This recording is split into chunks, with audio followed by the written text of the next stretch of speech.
Port Harcourt had been home for this young couple for a little over 2 decades. Their tranquil existence had been chiseled with an iron pen, it felt. In that time, they had not only raised a family, they had built an impregnable middle-class life. Well, so they thought, until the recent influx of strangers into their city. Suddenly they are insecure. The serenity of the city and of their lives is taking a severe bashing. The immigrants have in fact sunk their tentacles into several southern Nigerian cities. This video tells the story of how the family confronts the changing demographics and social order of their city. And the changes are not peculiar to Port Harcourt. They sound alarm bells of war across southern Nigeria. The Abnom family had always lived a modest but comfortable life in GRA Port Harcourt. Charles Abnom, an electrical engineer, and his wife Amaka, an events planner, had built a life centered around structure, discipline, and stability.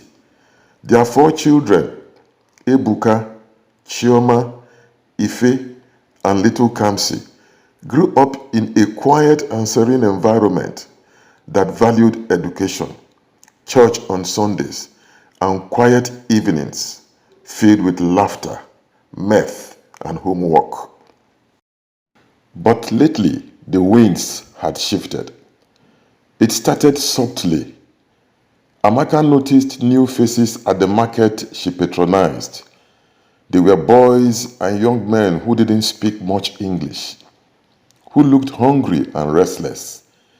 Many of them pushed wheelbarrows and crudely constructed carts.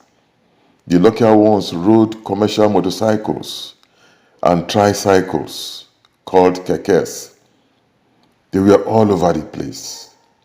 One attribute appeared to dominate their identity: desperation. Some were polite, others aggressive. These days at the market, Amaka clutched her handbag tighter. She imagined an attack by purse snatchers, unease often evident on her face.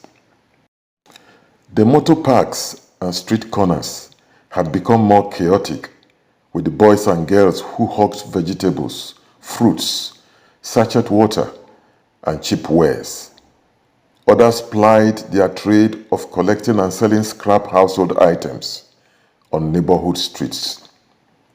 Driving through Diobu one morning, Charles had seen a multitude of them holding shovels and cutlasses, ready for the day's job, any menial labor that could fetch them the day's stipend.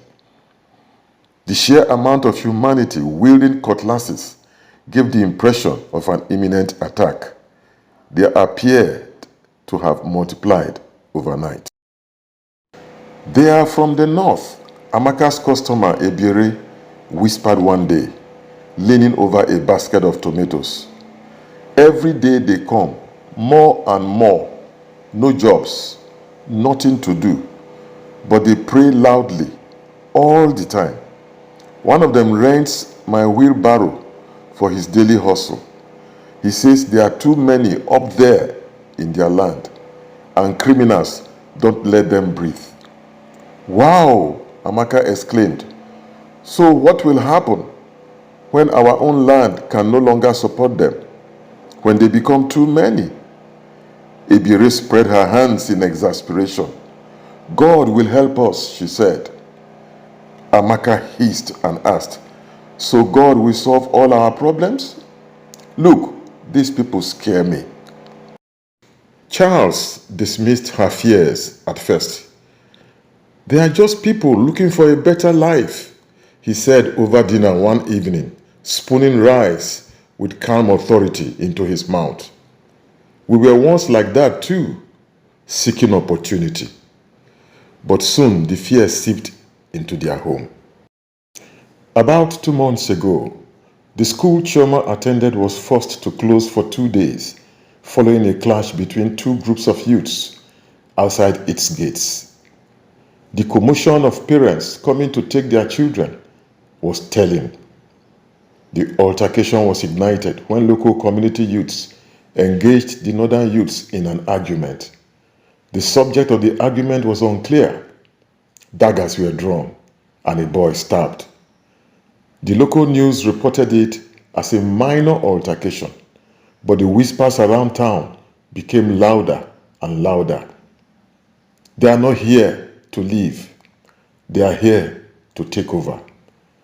People speculated. Their eldest son, Ebuka, ever curious, struck up a friendship with a boy named Hassan, who worked as a guard in a compound 3 blocks away. Hassan was only 17, but had seen death. His village in Borno had been razed by Boko Haram, his father gone, his mother lost in the confusion, his education terminated abruptly. He was alone, then migrated to the south. He is kind, Ebuka told his mother, just scared like the rest of us. Well, be careful, his mother admonished. They carried secret daggers. But I played Ludo with him the other day. I didn't see no daggers, Ebuka retorted. I've told you, Amaka snarled. If you like, listen. Amaka wanted to believe her son, but she saw the change in the neighborhood and how it was drawing too close for comfort. Break-ins and thefts, especially at night, had become frequent. Only 4 days ago, a small church down the road was partially touched. Police claimed it was an electrical fire, but no one believed that. Rumors were rife that a group of women on routine evangelism from the church had gone to the quarters of some of the migrants who later found their preaching offensive. Her neighbor's generator was stolen recently. Another friend's daughter was harassed on her way back from evening class. But, Mommy, there is no proof these attacks are by Hassan's people, Ebuka argued. They didn't happen before, Amaka fired back. Why are they happening now? They've come to disturb our peace. The tipping point came one Thursday just before nightfall.